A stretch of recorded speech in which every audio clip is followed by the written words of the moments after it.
अंत भला तो सब भला। रोली की शादी उसके माँ बाप एक आलसी लड़के से करा देते हैं। चलो, रोली की शादी हुई और हमने गंगा नहाई। और क्या, बेटियां तो होती ही हैं बोझ। हाँ, पर अब क्या चिंता, उतार तो दिया बोझ तुमने, अब वो लोग समझे। ससुराल में रोली का पति कहता है, देखो, मैं कोई काम नहीं करता, ये बात तुम्हारे मम्मी पापा को बता दी थी मैंने। अब जो किराया आता है दुकान का, उसी से घर का गुजारा करना है। कभी भूल से भी कोशिश ना करना किसी चीज की डिमांड की। क्या मम्मी पापा को पता था कि आप कोई काम नहीं करते? और क्या, बड़ा अच्छे से पता था। उन लोगों को तो तुम बोझ लगती थी, बोल रहे थे कि बस शादी कर लो और कोई मतलब नहीं है। रोली को यह सुनकर बहुत गुस्सा आता है, लेकिन करती भी तो क्या, क्योंकि वो जानती थी कि उसके माता पिता ऐसे ही हैं। जैसे तैसे रोली दिन काट रही थी। रोली को एक प्यारी सी बेटी होती है। धीरे धीरे वो बड़ी होती है और उसके साथ उसकी जरूरतें भी बढ़ती जाती है। सुनिए जी, अब तो सिमी बड़ी हो रही है, उसका स्कूल में दाखिला कराना है। मैंने अब तक तो जैसे तैसे समय काट लिया, लेकिन मैं बच्ची की परवरिश में कोई कमी नहीं रखूंगी। अरे क्या है यार, अब तो लगता है कोई ना कोई काम ढूंढना ही पड़ेगा। अब पति रोज काम की तलाश में जाता और बिना किसी काम के वापस आ जाता। रोली समझ जाती है कि पति के अंदर अब काम करने की क्षमता नहीं है। वो बेटी को उच्च शिक्षा देने के लिए कुछ करना चाहती थी, लेकिन करती तो क्या करती। एक दिन रोली की सहेली कहती है, रोली, मेरी कोई औलाद नहीं है। अगर तू मेरी औलाद को जन्म दे तो मैं तुझे तेरे मुंह मांगे पैसे दूंगी। अरे, तेरी औलाद को मैं कैसे जन्म दे सकती हूँ? सरोगेसी से। बच्चा मेरा और वैभव का ही होगा, लेकिन कोख तेरी होगी। ये संभव है रोली। रोली कुछ सोचकर कहती है, मुझे मंजूर है, लेकिन मैं इसका 2 लाख रुपया लूंगी। अरे कोई बात नहीं, मुझे मंजूर है। रोली खुश हो जाती है कि एक बच्चा पैदा करने का उसे 2 लाख रुपया मिलेगा। वो घर आकर पति को बताती है, वो भी खुश हो जाता है। अब क्या था, डॉक्टर के पास जाकर सहेली का बच्चा रोली की कोख में पलने लगता है। मुझे 20,000 चाहिए मेरे बेटी के एडमिशन के लिए। हाँ हाँ ठीक है, मैं उसके एडमिशन से लेकर सारे खर्चे उसके अकाउंट में डाल रही हूँ। रोली की बेटी का एडमिशन हो जाता है। रोली को लगता है कि वो अब सब कुछ ठीक कर देगी। दिन और महीने आगे बढ़ते हैं। अब एक दिन, एक बात कहूँ जी, काश इस बच्चे को मैं रख पाती। मैं अब इससे काफी जुड़ गई हूँ। अरे यार, पता नहीं किसका बच्चा है, अपने पास है ना अपनी मुन्नी। हाँ, लेकिन अब मैं भी इस बच्चे से जुड़ाव फील करने लगी हूँ। लेकिन मैं ये जानती हूँ कि ये मेरा बच्चा नहीं है।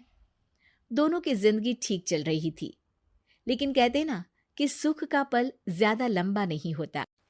एक दिन रोली की सहेली का फोन आता है। रोली, मुझे अब ये बच्चा नहीं चाहिए, मैं अपने पति को छोड़ रही हूँ। अरे लेकिन मुझे पैसों की जरूरत है, बच्चा तुम्हारा है, मैं क्या करूंगी? सहेली बिना कुछ बोले फोन काट देती है, फोन स्विच ऑफ कर देती है। लेकिन रोली के जीवन का तूफान यहीं नहीं रुकता। रोली, मैं इतना भार नहीं उठा सकता। आज पढ़ाई का पैसा मांग रही हो, कल को शादी, कॉलेज और पता नहीं क्या क्या। मैं तुम्हें छोड़ रहा हूँ, अपनी बच्ची उठाओ और निकलो इस घर से। अरे पर मैं कर तो रही हूं ना बच्चे के लिए काम, आप आराम से रहिए ना। क्या काम कर रही हो, देख रहा हूं मैं। ये छोटा शहर है, यहाँ लोगों को बात बनाते वक्त नहीं लगता। तो मैं क्या करूं? ज्यादा पढ़ी लिखी नहीं हूं, कैसे घर के खर्चे चलाऊं? और आप तो काम करना ही नहीं चाहते। हाँ, ना चाहता हूं और ना ही करूंगा। रोली को पति की बात पर काफी गुस्सा आ जाता है। ठीक है, अगर मेरे जीवन में संघर्ष ही लिखा है तो वही सही। इस वक्त पति होने के नाते आपको मेरा साथ देना चाहिए था, लेकिन नहीं, आपने तो इस हाल में मुझे घर से बाहर निकालने की बात कह डाली। देखो, ये सारी फालतू की बातों के लिए वक्त नहीं है मेरे पास। रोली, जिसकी कोख में किसी और का बच्चा था और साथ छोटी सी बेटी, पति का घर छोड़कर रास्ते पर आ जाती है। रोली के पास मायके के सिवा दूसरा कोई रास्ता नहीं होता। अरे रोली कैसी है? कितने दिनों के लिए आई है? हमेशा के लिए माँ। वो माँ को सारी बात बता देती है। ओए लड़की, इतनी हिम्मत का काम कर लिया। अरे ना ना, यहाँ कोई जगह नहीं है। तुम तो अपना बोरिया बिस्तर उठाओ और निकलो यहाँ से।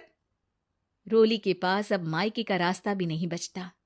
वो चुपचाप बच्ची को लेकर जा रही थी कि उसे दर्द होता है और वो डॉक्टर के पास चली जाती है और फिर वहां वो एक प्यारे से बेटे को जन्म देती है। कितना प्यारा है, कितने अभागे हैं इसके माँ बाप जो इसके पैदा होने पर भी नहीं है। तभी वहां डॉक्टर आ जाती है। रोली, बच्चे के पिता तुमसे मिलना चाहते हैं। आपका बहुत बहुत शुक्रिया। मैं इस बच्चे को पालूंगा, भले ही इसकी माँ ने इसे छोड़ दिया हो, पर मैं अपनी जिम्मेदारी निभाऊंगा। तो क्या आप मुझे इसके पैदा करने के लिए जिन पैसों की बात हुई थी वो भी देंगे? हाँ, और साथ ही आप चाहें तो मेरे घर में रहकर मेरे बच्चे की देखभाल भी कर सकती हैं।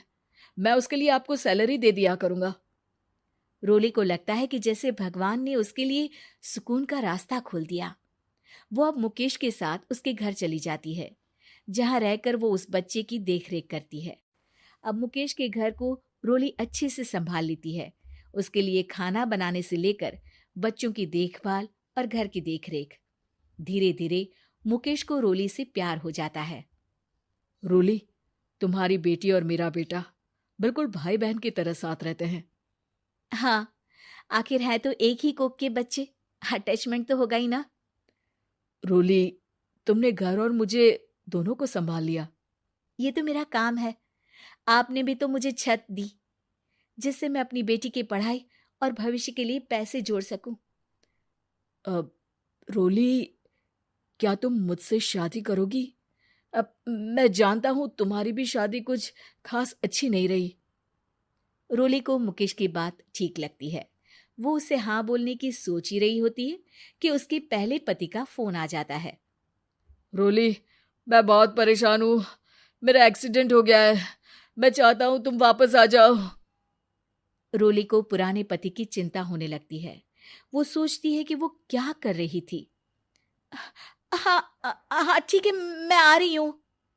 हाँ रोली, आ जाओ, लेकिन बच्ची को कहीं हॉस्टल में छोड़कर आना, क्योंकि मैं नहीं चाहता कि हम लोगों के बीच फिर से वो सारी बातें हो। रोली को समझ आ जाता है कि पति आज भी सुधरा नहीं है। वो पति के पास जाने से इनकार कर मुकेश को हाँ कर देती है।